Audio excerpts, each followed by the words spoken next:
Well, Alex, I think this episode of Audience Cut might be the most interesting. Not because we have a whole ton to say about Demolition Man, but this might be the first time on Audience Cut that we had wildly different opinions of a movie. Is that fair to say? I loved this movie.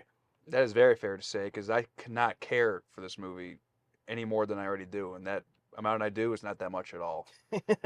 Two mortal enemies Just dropped in to say hi. from another time will be unleashed on a future that isn't big enough for the both of them. Sylvester Stallone, Wesley Snipes, Demolition Man. And the idea of a dystopian future type movie, I just liked. I like RoboCop. I like Starship Troopers, and I like it's what Total Recall more. But this one, besides a great performance by Wesley Snipes, I did not care for any of the characters. I didn't care about the story. I was more just. I wanted more Dennis Leary. This movie just did nothing for me. Fair. Well, I will agree on one thing, and that is that Wesley Snipes is definitely the highlight of the movie. Postman figured it out. Policeman figured it out. But the goddamn bus drivers just wouldn't listen. I was bought into this idea that, the movie starts off with Stallone, who's the star of the movie, and he gets Wesley Snipes arrested, but in doing that gets himself in trouble, and their prison in this futuristic world, which is only like what 2010 or something, or like it's like pretty close to when it was made in the 90s, is that you get frozen. They were frozen for like what 70 years or something ridiculous.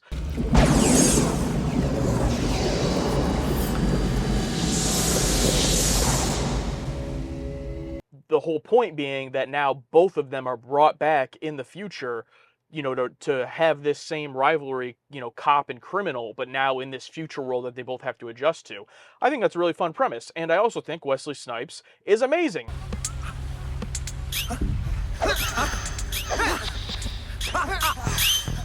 I've never seen him in anything except Blade, where he's a completely different character. I can't believe Blade's the only thing I've ever seen him in where he's just like Yeah. the stoic, anti-hero pretty much. But in this, where it's like he gets to like have a character, it's like, well, gee, I want him to do everything now. I want to see him like as a mob boss. I want to see him as a comic book villain. I want to see him, like I want to see how much he can do. He basically was a comic book villain. Raymond, we got to talk. How did you get in? Wish I knew. in this, In yeah. this, pretty much. Just But yeah, over the top. like I'm just picturing all these other roles I can see him doing, like how he would, what else is he hiding?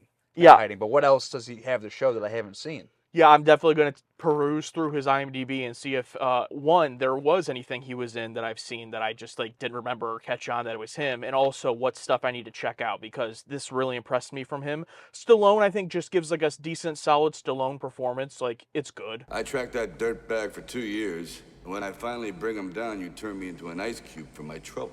It's fine for what the movie needs. And Sandra Bullock, I think maybe you were annoyed with a little bit more than me. I thought her character worked as the annoying sidekick. I want a visual. Now! Every corner of the museum, I want full sensors routed to me, and I want it 90 seconds ago. The romance side of it, I didn't buy into, but just her there as like the sidekick, comic relief. She didn't grate on me or get too on my nerves. I thought her lines about messing up, was it 80s or 90s culture? I don't remember. It was 80s. 80s culture. Simon Phoenix knows he has some competition. He's finally matched his meat. You really licked his ass. It was funny while the logic of it, as you said, maybe not make a ton of sense, but, it was a good time. I think overall this film was just a good time to me. So, yeah, if you didn't have fun with it or think that it was funny or anything or weren't bought into the premise, I get it. But I'm going to be honest, like coming off of Total Recall, which you showed me and I really loved, I thought this would have been, I'm not going to say it was as good as Total Recall, but in that same realm. So I'm just like, yeah, I was very shocked you didn't like it. Yeah, to me it felt like, oh, let's do something like that, but with Stallone instead of Schwarzenegger. You know what I mean? It's like, I never felt like bought in at some point.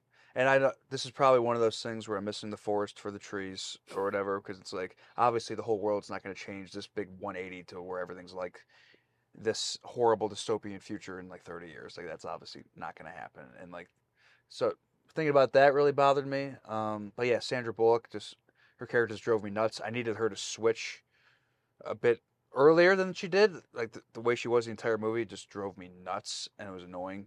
And like my least favorite Sandra Bullock performance ever. what I wouldn't give for some action. This movie's an hour and 55 minutes, and I'm not saying it should be shorter. I'm just saying some things need to be rearranged, give certain parts of it more screen time than other. Like, I wanted to see more of Dennis Leary. I'm the kind of guy who likes to sit in a greasy spoon and wonder, gee, should I have the T-bone steak or the jumbo rack of barbecue ribs with the side order of gravy fries? I want high cholesterol. I wanted to see Sandra make her switch to be a little more, you know, of a human being, like earlier on than she did. More Wesley Snipes, always, of course. Yeah, I didn't really care much for Stallone. He was like, oh, I'm here. Oh, this sucks. Fuck. You know, and the ticket pulls out. The ticket gag was great. Thanks a lot, you shit. And there's no consequences for him. Like, when he gets unfrozen, he just does whatever he wants for the rest of the movie, and no, everyone is like telling him he can't do stuff, and he just does whatever he wants. Yeah. Barbaric behavior was unacceptable even at your time. Yeah. If you don't want to say it, I will. The movie should be shorter. I think that the one thing that could take this from a pretty good movie to an excellent movie would be if it was an hour and a half, or at the very least an hour and 40 minutes. Because I think what works about it for me is that it doesn't take itself seriously. So like all those problems you had with like the world and everything, it's like once I understood that the movie is a goofy and like doesn't care, you know, I don't care. It's like the only restaurant that exists is Taco Bell. That's the level of seriousness we're dealing with here. Taco Bell was the only restaurant to survive the franchise wars. You know, so it's like, I'm not going to push them on like any of this logic. It doesn't matter. Yeah. So when a movie can do that for me, I'm willing to throw the logic aside, which it's like, you know, some people might say that's unfair if they saw like our Fifth Element review. But it's like, for me, Fifth Element never joked like that. Or like it would try to be funny, but it took itself seriously for the most part. This does not. I can't think of like a serious moment in the film. I guess maybe when... I was gonna say who was the guy that was like the head of the prison? Was that Dennis Leary? Or no, that Dennis Leary was the homeless guy. It was the warden from Shawshank Redemption. Yeah. Anyway, that guy, when he was like threatening Stallone or whatever, it's like, okay, there's like one serious, like there might be consequences if Stallone doesn't do it. You can go back into cryostasis. Not many people get a second chance, John Spartan. But no, it's just goofy. I mean, the main villain of the movie throughout just gets killed by Wesley Snipes' goons in like the beginning of the third act and is irrelevant. Will you please kill him? It's pissing me off. Yeah, true. So it's just like, I just bought in and had fun, and it was a good time for me. Yeah, it's not that I don't understand what it is. I know it's like pretty much a spoof parody, everything turned up to 11, where it's like, don't take it serious. Even from the opening shot, where like it's basically the opening sequence in that warehouse was like just like a comical parody of like 90s, 80s action films, like Warehouse, Hollywood Sign on Fire, everything's great. Like I get that it's not to be taken 100% seriously, but that doesn't change how I feel about it. Like,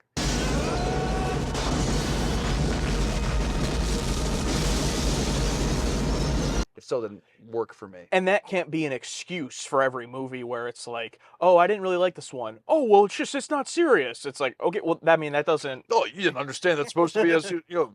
It's like, no, I understand what it is. I just didn't like it. Yeah, you know, I agree. That's how I feel about this movie. And you know it's bad, like when the things I didn't bring it up first, but when the things I praise about it is practical effects and, you know, fight choreography, you know. But besides that... Yeah, that's fair enough. I'm just surprised at being a Stallone movie that I'm the one that came away liking it more. But yeah, at the end of the day, that's one factor. You know, who cares who's in it, I guess. But yeah, beyond that, I will agree with you that I don't have much to say about it. I'm not over here like, man, this inspired a deep deep thinking for me. Like, no, it was just like after we stopped watching it, I probably didn't think about it until today when we were talking about it. Yeah, like, I didn't rewatch it. Like, I will usually watch it again. But I got home last night and I said, I'm not fucking watching that again. It's like, I did not want to watch this movie or ever think about it ever again after watching it. And was I a little nervous for the discussion today? Am I a little nervous when this goes online? Yeah, sure. But it's not for me. Yeah, and I mean, at the end of the day, I don't think you have anything to be nervous about because, I mean, who cares? I mean, they voted for us to watch the movie, and we did. And, you know, I enjoyed it. You didn't. I find that more fascinating. I find this discussion very interesting rather than when we're just both meh on a movie. You know what I mean? Like, if we're just both not really positive or negative, you know, I find that to be much more boring, not only for us, but, you know, watching it, I assume. Like, The Abyss, for example. there's a lot of stuff we liked in that and a lot we didn't. But I haven't thought about The Abyss since like that video went up. I forgot we watched it. Exactly. So it's like, even though movie to movie, if you're comparing them, like The Abyss is probably a better made film than this, but like, at least there's like dialogue we can have about this movie. So, that's fun. Even then, I don't feel like I have that much to talk about. Like, I didn't like this movie, but like I didn't hate it. Like, here's a fun story. Like, when I saw The Conjuring 3 in theaters, Oh no. before we started the channel, like I was so mad that I called Josh on the telephone. And I can't remember the last time I called anyone willingly on the telephone on my own, good intentions. And like I was sitting in the parking lot of my apartment and I called Josh just so angry. Just gave like a film review to him. And it's like I wish it made me feel like that, but it didn't. Like it's like it's a little bit below baseline where it's like I didn't enjoy it. Where I'm like afterwards I'm like I don't know what I'm gonna say about this because I just didn't enjoy it. Besides like, oh, that was cool. Oh, that was neat. Wesley Snipes is great. I wish we saw more Dennis Leary. Like those are my biggest takeaways. Like I wish I was a smarter, deeper film critic where I can like strip something away. It's just not that deep of a movie. It's just not that serious. It's like, Yeah, true. It's like, yeah, do you like Demolition Man? Oh yeah, it's pretty fun. Or hey, do you like Demolition Man? No, it wasn't really for me. It's like I feel like that's the level of deepness this movie goes to. Like, is anyone gonna have? I'm sure there are people out there that this is their favorite movie, and to you, also, I'm glad you enjoy it that much. But it just didn't seem like that serious of a thing. Yeah, I'm sure it's related to some crisis that happened somehow. A movie about cryo sleep and you wake up 30 years later is based off something. Like, I don't know. People will like take a movie and be like, yeah, this is what it represents. Mm-hmm. I think it represents this, but it's like what Kubrick said, like it's whatever you want it to be. Yeah, for sure. Well, this is nothing to me. Yeah, and it was a lot of fun for me, and that's really where it stands. I'm glad I own it. I'm sure I will watch it again at some point, but the next one is your final choice of the season. You want to let them know what that is? Yes, my final choice is Session 9. It was in my top 10 favorite movies, and unlike this discussion, I'll have even more to say. Yeah, and it's going to be pretty special. By the time this goes up on YouTube, the Session 9 will already be available because we're going to be doing it as our first ever audio commentary track to lay over the movie instead of a reaction, because it's one of Alex's favorite movies. He's obviously seen it, and I've seen the movie before as well. So this is going to be more of us just discussing the movie while we watch it. There's no reason for us to be, on camera, so... Yeah, and it's like, we're just going to be pointing out things that you can just watch on your own. There's no reason to record us, really, because it's not going to be any reactions. It's just going to be like, oh, look, there's that. Yeah, so with it being a commentary, we do recommend watching the movie on your own beforehand so you're not spoiled while we discuss it, but it is going to be available on our Patreon shop right now. So you can go check that out and purchase and download it even if you're not a patron. And if you are a patron of the audience member level or above, it's completely free to download and just match it up with the movie. I think it'll be a fun time. I'm excited to watch that with you and do something a little bit different. Yes, I'm excited to watch things in the dark. Yeah, we're going to have every light off. I'm tired of these lights in my face watching things. Alex and Josh, fill the target audience. But we'll do the poster, but like, I'll be like this. And you'll be like smiling because you liked it. Okay, yeah. That's good. Okay. Are we both on frame? All right, should we be level? You come this way a little bit. All right. Yeah.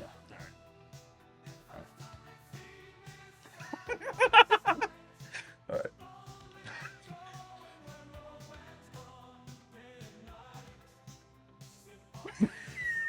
Okay.